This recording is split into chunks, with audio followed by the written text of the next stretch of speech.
Sir, ಇವತ್ತಿಗೆ ಕರ್ನಾಟಕದಾದ್ಯಂತ ದೊಡ್ಡ ಮಟ್ಟದಲ್ಲಿ ಚರ್ಚೆ ಆಗ್ತಿರುವಂತದ್ದು ಬಿಡದಿಯ ಟೌನ್ಶಿಪ್ನ ವಿಚಾರ.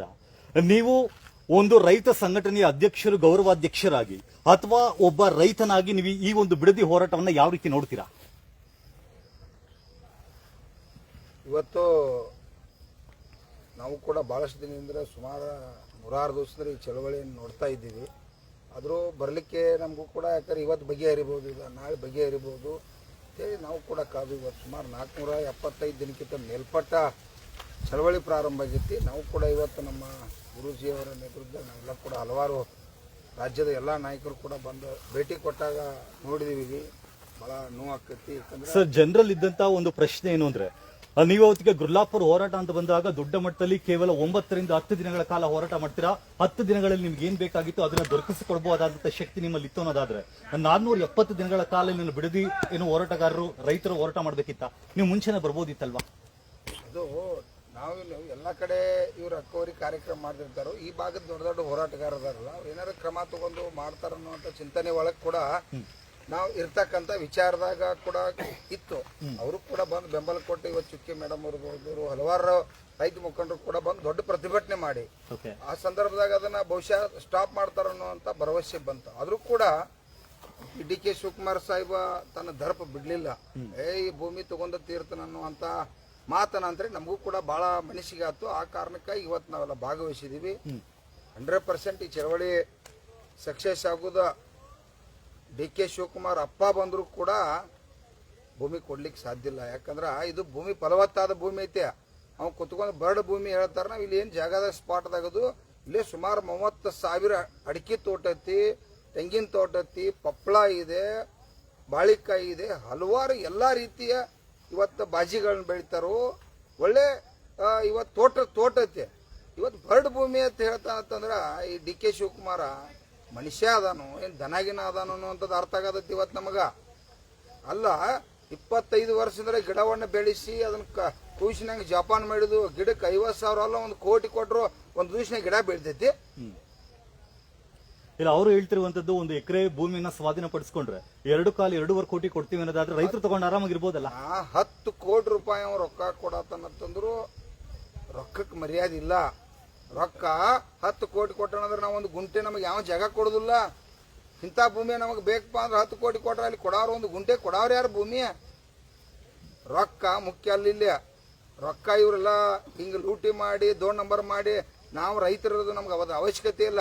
ನಮಗೆ ಊಟಕ್ಕೆ ನಾಡಿಗೆಟ್ಟು ಮಂದಿ ಊಟಕ್ಕೆ ಹಾಕಾಕ ಇಟ್ಟಿದ್ರೆ ಸಾಕು. ನಮಗೆ ರೊಕ್ಕದ ಭಾಳ ಆಸೆ ಇಲ್ಲ. ನಾವು ಯಾರು ಕೂಡ ಭೂಮಿ ಕೊಡೋದಿಲ್ಲ. ಯಾರೋ ಅವ್ರ ಪಕ್ಷದ ಕಾರ್ಯಕರ್ತರ ಕೆಲವರು ಬೇಕಾದ ಮಂದಿ ಒಂದು 10-20% ಮಂದಿ ಏನೋ ನಾಟಕ ಮಾಡತ್ತಾರ. ಅವ್ರಿಗೂ ರೈತರಿಗೆ ವಿನಂತಿ ಮಾಡ್ಕೋತೀವಿ, ನೀವು ಭೂಮಿ ಕೊಟ್ಟು ನಾಳೆ ಬೀದಿಗೆ ಬರಬೇಡ್ರಿ. ಇಂಥ ಲಕ್ಷಾಂತರ ಕುಟುಂಬಗಳು ಇವತ್ತ ಈ ರಾಜ್ಯದಾಗ ಬೀದಿಗೆ ಬಂದಾರ ಭೂಮಿ ಕೊಟ್ಟವ್ರು. ಕೋಟಿ ಗಂಟೆ ರೊಕ್ಕ ಹಣ ತಗೊಂಡವ್ರ ತಕ್ಕ ಯಾರ ತಕ್ಕೂ ಹಣ ಇಲ್ಲ. ಈ ಭೂಮಿ ಇಲ್ಲೇ ಇರ್ತೈತಿ. ನಮ್ಮ ವಂಶ ಪರಂಪರೆ, ಮಕ್ಕಳ ಕುಟುಂಬ ಇದು ಇಲ್ಲೇ ಇರ್ತೈತಿ. ಯಾವಾಗಲೂ ಭೂಮಿಯನ್ನ ರೈತರಿಗೆ ಕೈ ಮುಗಿದು ವಿನಂತಿ ಮಾಡ್ತಾ ಇದ್ದೀವಿ. ನನ್ನ ರೈತ ದೇವರುಗಳು ತಾವೆಲ್ಲ ನಾವು ಕೂಡ ನಿಮ್ಮ ಜೊತೆ ಅದು. ಡಿ.ಕೆ. ಶಿವಕುಮಾರ್ ಅಲ್ಲ, ಈ ದೇಶದ ಪ್ರಧಾನಮಂತ್ರಿ ಕೂಡ ಈ ಭೂಮಿ ತಗೊಳಕ್ ಆಗುದಿಲ್ಲ.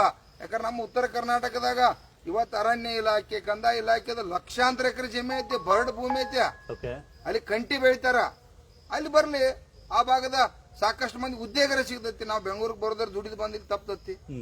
ಇವತ್ತ ಇದೇನು ದರ್ಪ ಮಾಡತ್ತೀರಿ, ಇದಕ್ಕೊಂದು ಅಂತ್ಯ ಅನ್ನೋದ ನಮ್ಮ ಗುರೂಜಿ ಅವ್ರ ನೇತೃತ್ವ ಇರ್ಬೋದು, ಎಲ್ಲಾ ರಾಜ್ಯದಲ್ಲಿ ಇರ್ತಕ್ಕಂಥ ರೈತ ಪರ ಸಂಘಟನೆಗಳು ಇರ್ಬೋದು, ಚಿಂತಕರು ಇರ್ಬೋದು, ಎಲ್ಲರೂ ಕೂಡಿ ಇದಕ್ಕೊಂದು ಕೆಲವೇ ದಿನದಾಗ ಇದಕ್ಕೊಂಥರ ಹೆಂಗ್ ಗುರ್ಲಾಪುರದಲ್ಲಿ ಒಂದು ಐತಿಹಾಸಿಕ ಚಳವಳಿ ಆಯ್ತು.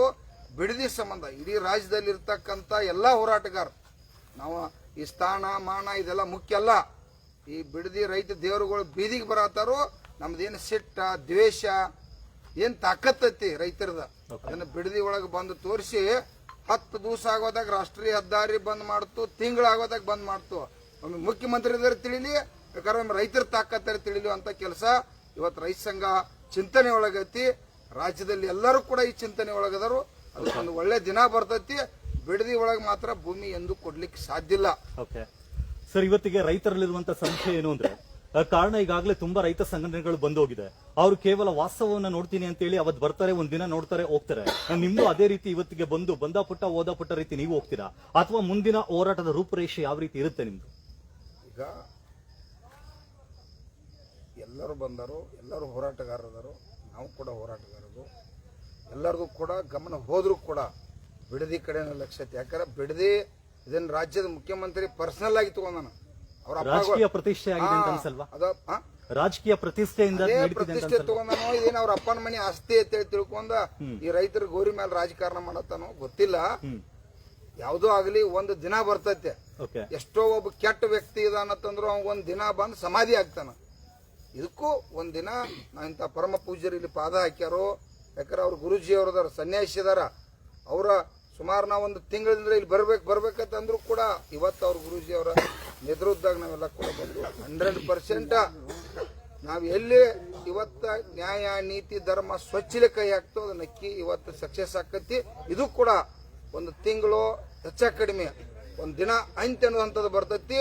ಡಿ ಕೆ ಶಿವಕುಮಾರ್ಗಳ ಅಪ್ಪ ಬಂದ್ರು ಈ ಭೂಮಿ ತಗೊಳಕ್ಕಾಗೋದು.